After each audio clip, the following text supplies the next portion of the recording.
Hello friends, मैं आ गई हूँ फिर से आपके सामने चांद कवर खींची। ओके, तो मैं काफ़ी टाइम बीच में नहीं आ पाई थी क्योंकि मेरी तबीयत ठीक नहीं थी। तो जैसा कि आप लोग अच्छी न्यूज़ सुन रहे हैं कि फर्स्ट ग्रेड की वैकेंसी जल्द से जल्द आ रही है, 1-2 मंथ्स के अंदर अंदर। ओके, तो इसीलिए हम लेके आए हैं वापस अपने पॉलिटिकल साइंस का एक ब्लॉग। ओके, तो मैं ज़्यादा टाइम नहीं लूँगी और आपके लिए क्लास स्टार्ट करती हूँ। तो आज मैं लेके आई हूँ संविधान सभा की मांग।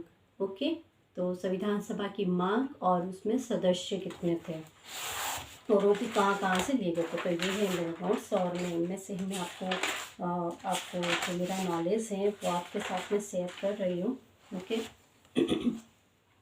तो सबसे पहले जो संविधान सभा की जो मांग की गई थी ना, वो की गई थी 1895 में।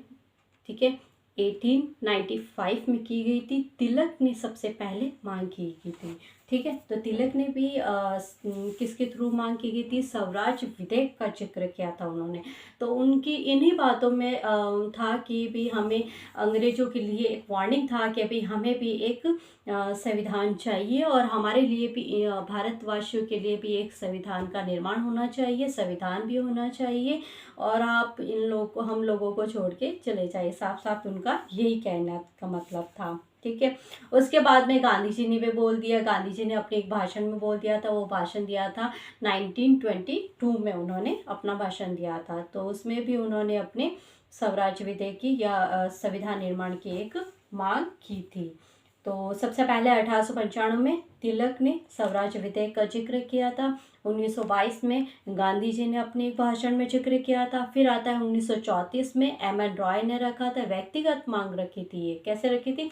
व्यक्तिगत मांग रखी थी। तो एम.एन. रॉय का मैं आपका फुल नेम भी बता देती हूँ अगर किसी को नहीं पता हो तो। मानवेंद्र नाथ रॉय। तो 1934 में मानवेंद्र नाथ रॉय ने व्यक्तिगत मांग रखी थी। 1935 में किसने रखा था? भारतीय राष्ट्रीय कांग्रेस ने पहली बार आधिकारिक रूप से मांग की। तो वो कैसी मांग गिनी जाएगी? वो औपचारिक रूप से मांग गिनी जाएगी। कैसे गिनी जाएगी? औपचारिक रूप से मांग गिनी जाएगी। तो 1935 में किसने रखा था? भारतीय राष्ट्रीय कांग्रेस ने पहली बार आधिकारिक मांग रखी थी। तो इसे औपचारिक मांग की मांग भी कह सकते हैं। फिर आता है 1938 में जवाहरलाल नेहरू ने वैक्स मताधिकार के आधार पर भारतीय संविधान निर्माण की मांग की थी। वैक्स मताधिकार के आधार पर मतलब चुनाव के माध्यम से, यानी भारत का जो प्रत्येक व्यक्ति होगा वो अपनी सरकार खुद चुनेगा। एक एक व्यक्ति एक वोट देकर या उनमें से एक व्यक्ति चुना जाएगा। तो ऐसे उन्होंने जवाहरलाल नेहरू जी ने एक उदाहरण दिया था, एक ऑप्शन दिया था कि जो वैक्स मताधिकार के आधार पर हमारा संविधान का निर्माण किया जाना चाहिए। फिर आता है 1940 में अगस्त प्रस्ताव। तो अगस्त प्रस्ताव लेके आए थे लॉर्ड लिथगो अंग्रेजों की तरफ से। ओके, तो पहली बार अंग्रेजों द्वारा स्वीकार किया गया था। ये पहली बार अंग्रेजों ने माना था कि हाँ, भारतीयों के लिए भी एक संविधान सभा होनी चाहिए। फिर आता है 1942 में। तो 1942 में स्टीफोर्ड क्रिप्स मिशन भारत आया था। किसके स्टीफोर्ड क्रिप्स मिशन की अध्यक्षता में क्रिप्स मिशन भारत आया था। ठीक है, तो इसको मुस्लिम लीग ने अस्वीकार कर दिया था। मुस्लिम लीग ने अस्वीकार कर दिया था। क्यों? क्योंकि इसमें भारत को 2 हिस्सों में बांटने की बात नहीं की गई थी। अंग्रेजों ने साफ मना कर दिया था कि हम भारत को 2 हिस्सों में नहीं बांटे देंगे। ओके, तो मुस्लिम लीग ने इसको अस्वीकार कर दिया।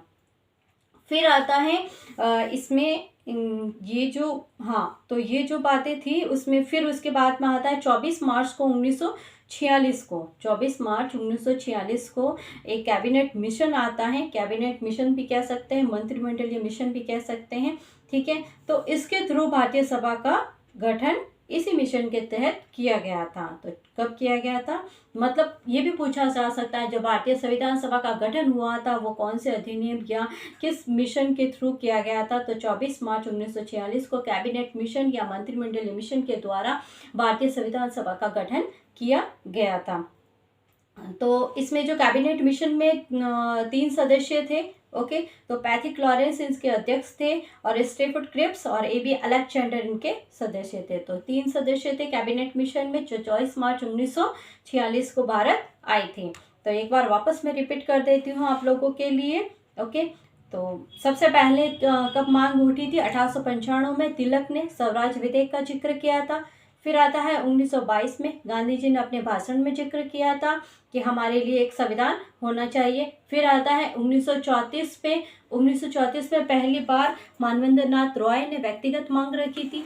फिर होता है 1935 में राष्ट्रीय कांग्रेस ने पहली बार आधिकारिक मांग रखी थी, वो भी औपचारिक रूप से कही जा सकती है। फिर आता है 1938 में जवाहरलाल नेहरू ने व्यक्त मताधिकार के आधार पर जिक्र किया था, और उनका मतलब था कि जो प्रत्येक भारतीय है वो अपने में से मतलब वोट देकर वो एक जो संविधान सभा का निर्माण करेगा चुनाव के माध्यम से। फिर आता है अगस्त प्रस्ताव, जो आता है 1940 में लॉर्ड लिनलिथगो के थ्रू आता है, तो पहली बार अंग्रेजों द्वारा स्वीकार किया गया था।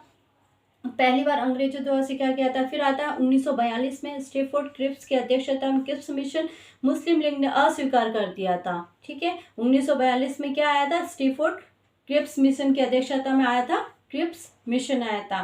तो मुस्लिम लीग ने इसको अस्वीकार कर दिया था, क्योंकि इसमें भारत को 2 हिस्सों में बांटने की जो बात कही गई थी वो स्वीकार नहीं की गई थी, वो इसमें मना कर दिया गया था। ओके, तो मैं आपको बता चुकी हूँ। और फिर आता है 24 मार्च 1946 को, यह आता है कैबिनेट मिशन, मंत्रिमंडलीय मिशन। इसमें 3 सदस्य थे और इसी के थ्रू हमारे संविधान का निर्माण किया गया था। ओके, तो ये तो अंग्रेजों द्वारा लास्ट मिशन भी था, तो हम भारतीयों ने भी मान लिया था और मुस्लिम लीग ने भी मान लिया था। इसमें 3 सदस्य थे।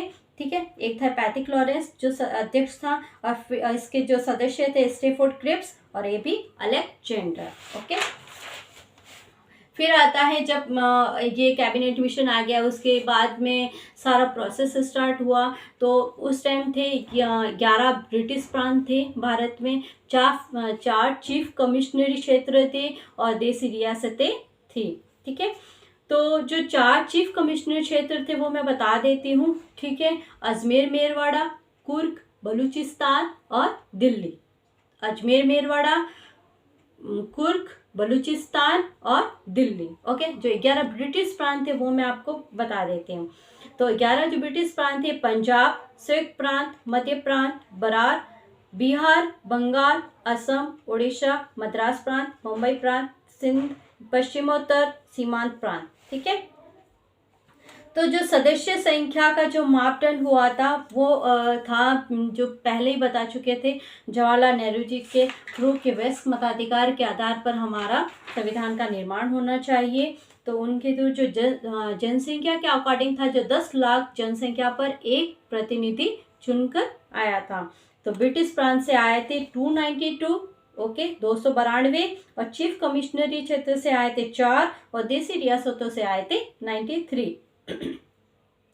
जो ब्रिटिश प्रांत थे वो अंग्रेजों के थ्रू थे, यानी अंग्रेजों के अंडर में थे प्रांत, तो उनसे थे 292, और 4 चीफ कमिश्नरी क्षेत्र जो मेन जो भारत में, पूरे भारत में जो अंग्रेजों के जो बड़े बड़े ऑफिस थे, यानी हम अपनी लैंग्वेज में कह सकते हैं जो बड़े बड़े ऑफिस थे, जो भारत में 4 ही थे। ठीक है, तो मैं आपको, अब उनसे आए थे 4 प्रतिनिधि चुनकर, और देसी रियासतें यानी राजा लोगों ने अपने थ्रू भेजे गए थे, वो थे 93। तो टोटल मिला के हो गए 389। ओके, फिर जो चुनाव हुआ था वो दो तरीकों से हुआ था। विधानसभा के जो सदस्य थे, तो नहीं सॉरी, जो हमारे यहाँ पर जो अभी जो इलेक्शन हो रहे हैं, जो चुनाव होते हैं, एक तो विधानसभा के जो सदस्य होते हैं वो अप्रत्यक्ष रूप से चुने जाते हैं, और आनुपातिक प्रतिनिधित्व तो होते हैं, तो वैकल्पिक संक्रमणीय मत प्रणाली के थ्रू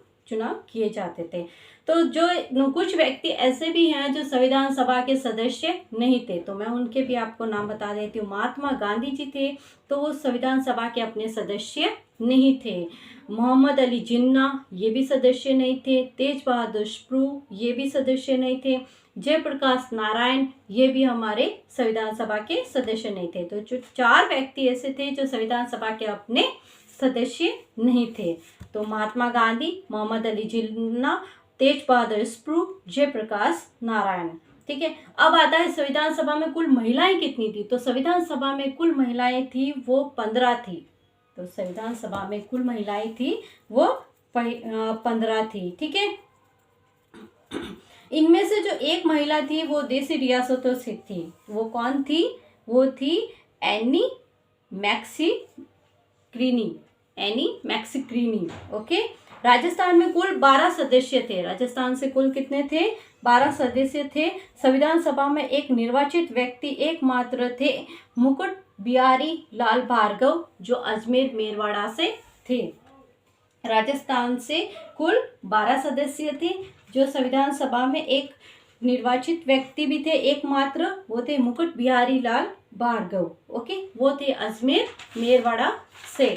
तो फ्रेंड्स, आज के लिए इतना ही। Thank you so much. Like कर देना, शेयर कर देना। जो भी आपके फ्रेंड्स पॉलिटिकल साइंस पढ़ना चाहते हैं, अभी तो मैं संविधान सभा या संविधान का ले रही हूँ, तो ये तो नॉर्मली जो दूसरे एग्जाम्स होते हैं उनके लिए भी काम की चीज़ है। Okay friends, bye.